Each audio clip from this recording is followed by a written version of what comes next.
Hi, I'm Lisa the librarian, and I'd love to welcome you into the wonderful world of books. Today, we'll be reading the story Rakeem and the Lucky Charm, The Inventors by Stephen Bristow. So sit back, relax, and enjoy the story.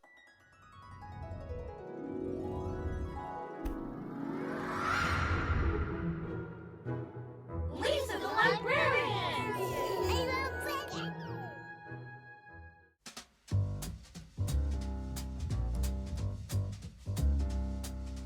A parcel for Rakeem came in the post from his granddad that he loved the most. Inside the box was a necklace and a charm and a note saying, "This will keep you from harm." Rakeem asked if he could wear it to school to show his friends the gift so new and so cool. Taking the magic charm, which had superpowers, to travel back in time for years, days, and hours. Wearing the charm with a smile on his face, he headed to class at lightning pace. He skipped past the sign saying, "Science fair today. 2 tickets to NASA to be given away."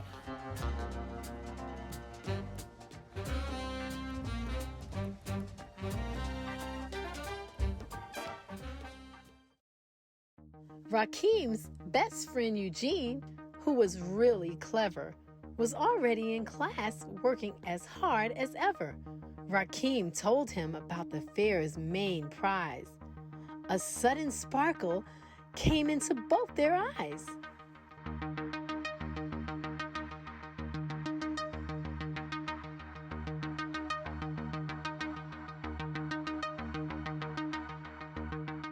Rakeem and Eugine agreed to work as a team to create the best project there had ever been.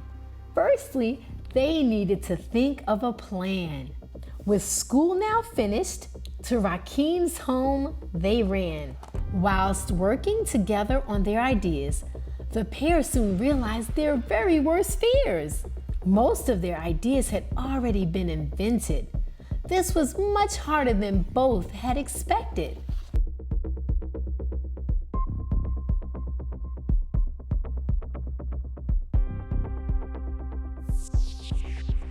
Rakeem said, "A submarine car powered by the sun?" Eugene replied, "What a great idea!" So work had begun. The light wouldn't work, and they didn't know why. Both boys tried everything and let out a great sigh.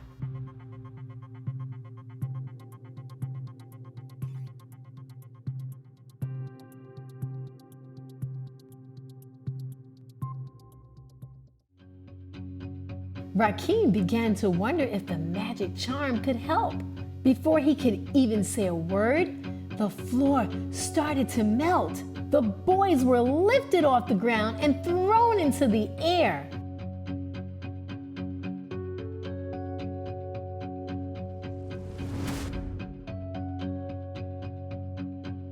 The charm was taking them back in time. But where, oh where? The boys were transported to 1881, to an office where important work had just been done.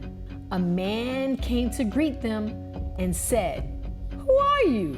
"My name is Latimer, and this is what I do. I invented the wire inside the bulb so that the light would shine bright and bold.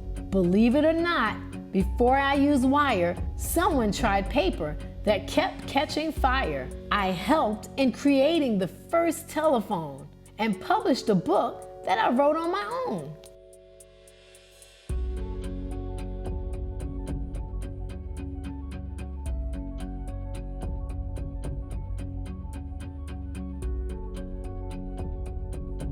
Rakeem said to Louis, "Oh, that's really cool. Maybe you can help with our project for school. My name is Rakeem, and this is Eugene. The light will not work on our little machine." Louis took it apart and tightened some bits then pulled it all back together and all was fixed. Rakeem said, "Thank you for what you have done." Then with a flash and a bang, the boys were gone.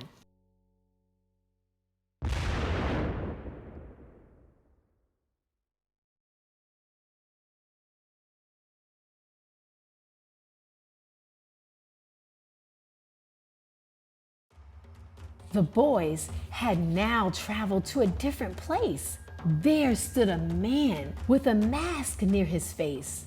Eugene said, "Hi, what's that and who are you?" He replied, "Garrett Morgan, nice to meet you too."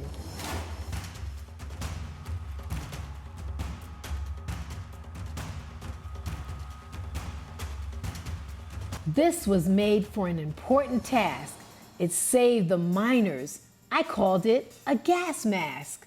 I also created a traffic light system for extra safety in case anyone missed them. Before, it had 2 signals. Now it was 3. I have done a lot more, but enough about me, Rakeem said. We're here as we need a design. I wonder if you could spare us some time. We need an oxygen mask for our submarine car. Garrett said, "Sure, tell me your ideas so far." Garrett drew the design and so it was time to go. Where to next? Only the magic charm would know. Eugene said, "Thank you for all you've done." With a flash and a bang, the boys were gone. "Hi, I am Frederick McKinley Jones. Take a seat. The magic charm told me why you're here. Rest your feet."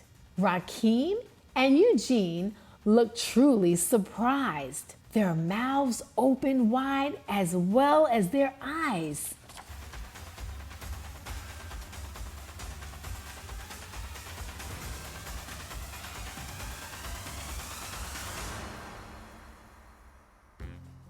"Wait, didn't you co-found Thermo King?"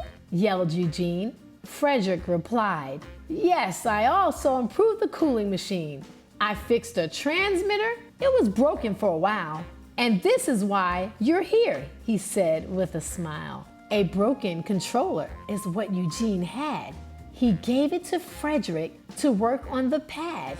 After a few moments, he handed it back and said, "There you go. That should keep you on track." All 3 problems were now all fixed with the help of the inventors being thrown into the mix. So, one last time, they said, "Thank you for what you've done." Then with a flash and a bang, the boys were gone. They were finally back home. There were still things to do, lots to cut out and stick together with glue. Next day, they ran to school to put up their display. Whether or not they would win, no one could really say.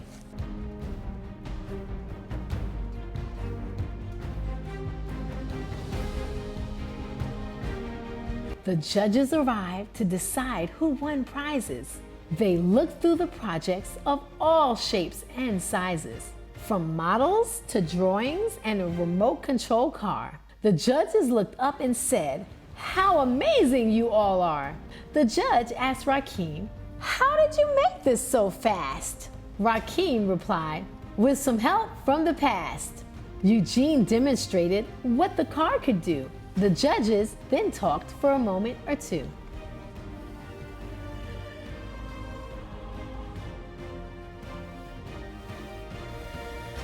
After a while, the decision was made.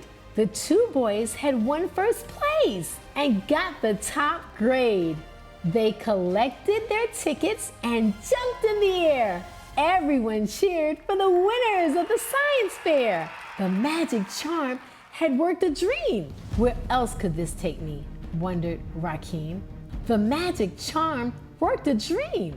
A brand new adventure was on the way. But when and where, no one could say.